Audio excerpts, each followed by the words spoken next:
Greetings, YouTubians, and welcome back to Wayne's Sharp World, where today we're going to be talking about a company that I don't give a whole lot of love to on a regular basis, but there's a couple models here that I really wanted to get on the table and just see what they're all about because they've been interesting me for quite a while here. What we have is the CRKT CEO as well as the CRKT CEO Micro. Now, before I go any further into this review, I just want to thank you guys for tuning in today. If you like what you see, please do me a huge favor, hit that subscribe button, follow along, and I will continue to bring you the content. Now, let's take a look at some overall specs on these knives right here. We'll start up with the original CEO. So this isn't the original. This is the CEO Flipper, kind of the second version of the CEO series. We have an overall length of 7.54 inches, a blade length coming in at 3.35 inches, and a blade thickness of very thin 80 thousandths. Nice and thin, not necessarily super slicey, but a thin blade stock. We have blade material of AUS 8, a straight back blade style with a flat grind, a handle length coming in at 4.44 inches, handle width at half of an inch, 500 thousandths, and handle thickness at 420 thousandths. Handle material on this guy is GRN, which is basically kind of a very cheap polymer. We have a liner lock locking mechanism and a user of a right-hand tip-up carry. And I don't believe, I do believe this is right and left. You can swap this around, right or left-hand carry on this guy. And we have a weight of 2.2 ounces, designed by Richard Rogers, who comes out with some absolutely incredible designs. He is a very talented designer. CRKT's lucky to have him. Price of $45 on this guy. And then for the Micro, we are looking at 5.46 inches in overall length, a blade length coming in at 2.21 inches, blade thickness at 90 thousandths, and blade material of 12C27, which is actually pretty similar to AUS 8. Some people would take 12C27 just because they kind of like the company it comes from a little more, the Swedish steel. It's from the same family of 14C28N, and it's very popular with people, but they're actually pretty similar steels. Blade style on this is a sheep's foot with a flat grind, a handle length coming in at 3.25 inches, and a handle width at 500 thousandths with a handle thickness of a slightly thinner 400 thousandths. And a little better handle material on this guy. We have aluminum with a very nice texture going on. The same liner lock, but a little easier to access. We'll compare those here later as well. Again, we have right or left hand tip up carry. 1.7 ounces on this guy, really nice and light, and $60. So you're paying a little more for a smaller knife, but in my opinion, it's worth the upgrade because the handle on this is a lot better than the handle on this one. We'll talk about that in just a second. Excuse that sniff. That was probably a lot louder than it probably should have been. But yeah, got a little bit of the sniffles today. Anyway, we start off with the blade here. The CEO. And I've always thought this looked like a fantastic knife. And I've always heard the flipping action was really good on it. We'll talk more about that in a second, but I gotta say, it kind of lived up to that. The blade is not too bad. 27 thousandths behind the edge, so it's actually, kind of thick for such a thin blade, but I will say, CRKT, they do a good job of kind of honing their edges. They're not thin and slicey, but I never have a lot of issues with burrs or anything that really makes a blade really terrible. I mean, obviously, this is an ideal cutting geometry, but for just general EDC use, especially for this style, this is made to be like an office, gentlemanly style knife. It works. It works. It's okay. The blade on the Micro is actually a little thinner at 22 thousandths, but I actually thought this cut through paper better than this one. So go figure. And again, this could just, use a little, maybe a little strap would do this good, and maybe then it would cut better. Who knows? You're talking, kind of average production manufacturing on these. So the inconsistencies aren't always there. In terms of which steel is better, like I said, they're both pretty similar. Kind of pick your poison. If I had to pick one, I'd probably go with 12C27. But yeah, AUS 8 is, both the same thing. Neither one are very impressive. Neither one are very exciting. So that is what it is. But I will say this. I do think both of these designs from Richard Rogers are fantastic. He's a great designer, like I said. And they're both very attractive knives. That was obviously the first thing that pulled me in, was I thought they looked great. And that's usually is what pulls me into a knife at first, is they look great. There's a few brands that I always keep an eye out for, like Spyderco and ProTech and, guys like that. But when it comes to a design, any company can pull me in with a good design. As you can see here, these are both fantastic. So that was really got me started on here. When you get into the handle of these two knives, that's where things really start. There's a significant line between these two.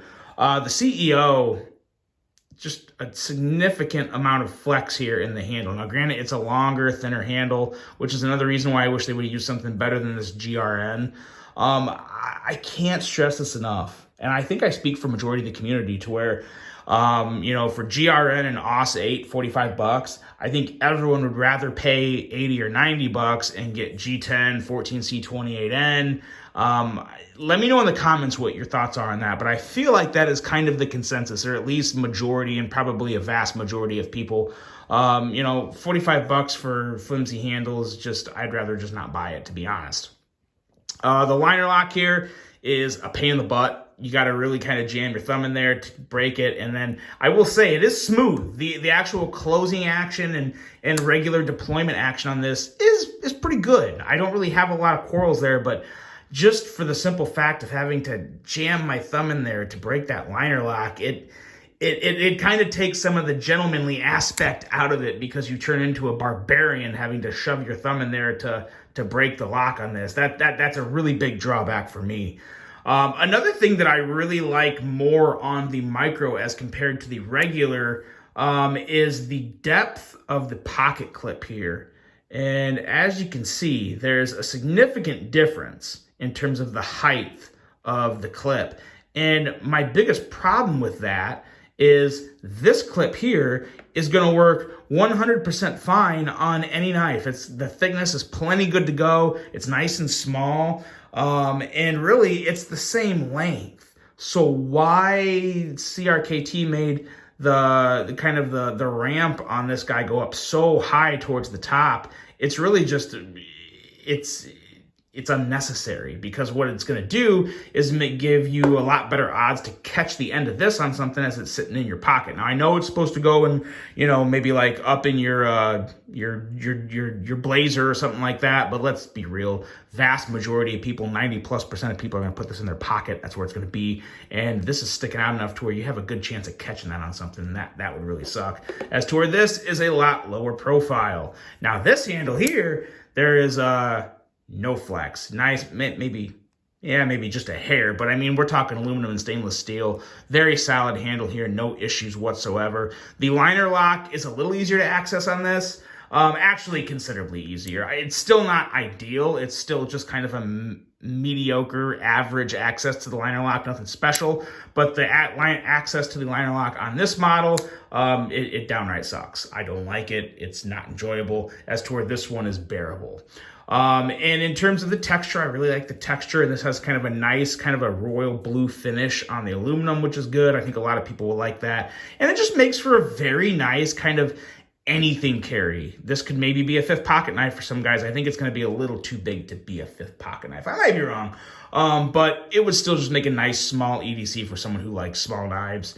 I can definitely see this one actually being pretty popular. And as you go into the action here, the action is good on both of them, I will say. Even though I don't like the liner lock access on this, the flipper is good. It does fly out like you see in a lot of other reviews, so that is pretty good. But I will say, comparing the flipper tabs, I still like the flipper tab on the micro more, because the jimping here is more aggressive, and it is possible to kind of just like roll your finger off that as you're going to deploy it, because it has decent grip. It's not bad, but there's a little bit of slipperiness there at the end, as to where the jimping on the micro is definitely more, it's more what I want. It's almost like kind of a tacky feel and just pops right out.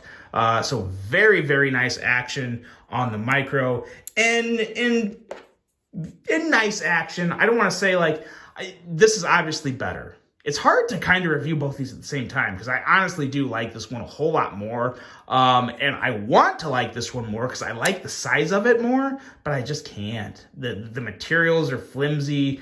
The steel's nothing crazy. It's nothing exciting at all. The flipper's good, but nothing great. The action's very good, but I feel like it could be better with a better flipper. As toward this, the action is nice and snappy and clicky and enjoyable. And I gotta say, even for 60 bucks, I'm okay with 60 bucks for this. 12C27 again is a very budgety steel. I would definitely like to see 14C28N, but then again, if you see 14C28N, this is probably gonna be another 10, 15 bucks, but I would be fine with that. I think a lot of people would be. But this is where we're at with these two. And it's another example of CRKT, you know, cutting corners a little too much or trying to cheapen things up more than they need to. I think these are both excellent designs with good action, very good action. And I think while both of these knives, this one is just very mediocre to me. This one is good. I would consider this one in the realm of good, but I think they could both be so much better. So much better. And I could say that about a lot of CRKT knives with just slight improvement on materials. Yeah, I really wish CRKT is the one company where I feel like they have the most potential when it comes to improving the product they provide to the knife community, the knife industry. I wish they would take more of a look at that and just give a little bump up in their materials. They're nailing the designs. The designs are good, consistently good. But they're just not enough to really pull people in all the way. I'm sure they're still selling knives. I'm not trying to sound like the company's falling apart. I think they're probably selling a decent amount of knives, but I would love to see a little more upgraded materials, and I'm okay paying more than $60 for this knife if it had 14C28N and, something else. I would be fine at 75, 80 bucks if the materials were right. But it's kind of where we are with this. Let me know what you guys think on CRKT. I find them frustrating, but again, I like these designs enough to get them on the channel and kind of let you know my thoughts. Let me know what your thoughts are on these two if you've handled them. Let me know if I'm right in my opinion and my thoughts here. I'm always interested to hear what you guys say. Really hope you guys enjoyed this one. Hope you have a great rest of your day. And until the next one, I'm out.